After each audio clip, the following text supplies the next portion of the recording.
My name is Ketaa Golden. I was at YFT from 1993 to 1995. In a general sense, Ketaa, what did YFT mean to you when you came here originally? When I first came here, I was kind of scared to be at YFT. Didn't really know what it was all about, especially coming from a broken home.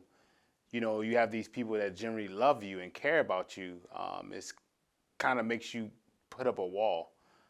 But as I continued to be here doing the process and seeing that the love was genuine and the love was real, it made me open up more to be able to receive the love, but also receive what they have for me. Give us a little bit about your story. Where did you grow up?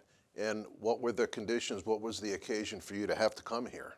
I grew up in Old Town, Alexandria. My mom raised us, me and my other two brothers, and then my grandmother raised us. So my grandmother was my parent.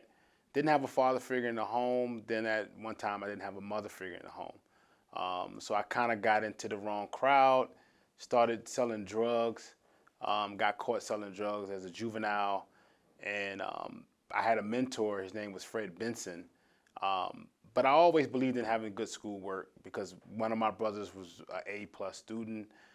He was a track star, basketball star for TC. So I always kept my grades good. And my probation officer felt instead of sending me to juvenile jail, she felt I needed to go somewhere to rehabilitate me because I had a 3.8, 3.9 grade point average.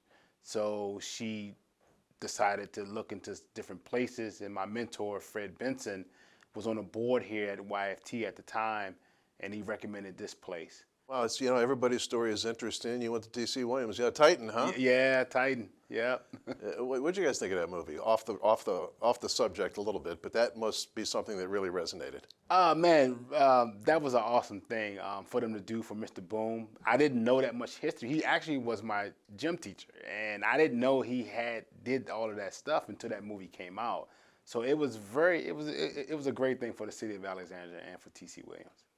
What were the biggest adjustments you had to make when you came to Youth for Tomorrow? Getting to know other people, different races. I mean, of course, now you had to really deal with black, you had to deal with white, you had to deal with Hispanic, you had to deal with different races of different people. And it wasn't something where each individual was responsible for their own thing. YFT was set up where you worked as a unit. So if one person in a unit did wrong, everybody in a unit would suffer. It kind of made us have to grow up. We had to clean our room. We had to wash our own clothes. We had to do meal prep. On Sundays and Saturdays, we had to cook our own food. So each hall had an assignment to do that meal prep and to cook their food for the entire home. So it made us grow up. It taught us how to be responsible. Describe the campus as it looked when you were here, because as you walked in today, we're doing this interview in the chapel. There was no chapel then. You kind of looked around and you were kind of amazed at the growth. Describe how it looked when you were here. It was nothing but trees. I mean, we had a trailer for our school. We had a guy named Carl Street. He was the shop and the maintenance guy. And we had the home. That's pretty much what we had. So it's totally different from what it was. I mean, I'm very happy for the success that YFT has been having, and also what it's been doing for the community. And actually, I'm hearing that they're doing things even worldwide. So I'm very happy for that. Yeah, a lot of growth. In fact, Carl heads up some of the offices that are off campus as the services grow throughout the region.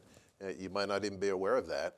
But as you left YFT, how did your life turn? And what, as you had YFT in your rearview mirror, what did you take with you? One of the things I took was the discipline that they had, the love that they had. I tell my kids, I have 3 children now, and I tell them all the time, this is one of the best times of my life because it was just a genuine place. It taught me to not take time for granted, not to waste time. I remember one of the teachers, her name was Molly Falit, and if we did good, she would take us to McDonald's. And I never knew how a privilege McDonald's would be at that time. And so YFT taught me a lot of great things. Taught me how to be a man, taught me how to get closer to God, taught me how to love different people and be able to receive love from different people. And tell us what you're doing now. You've been on a pretty consistent business pace of success. Yeah, I am a real estate agent. I'm with Fairfax Realty Select. I've been doing real estate for 20 years, licensed in Maryland, DC, and Virginia. I've been top producer, one of the top producers in my company the last 5 years. I'm also a house flipper, so I flip houses also. I'm also an investor when it comes to real estate.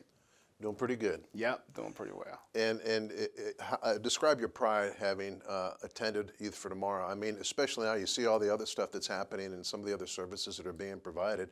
I would think the success you have enjoyed, you kind of look back with some pride.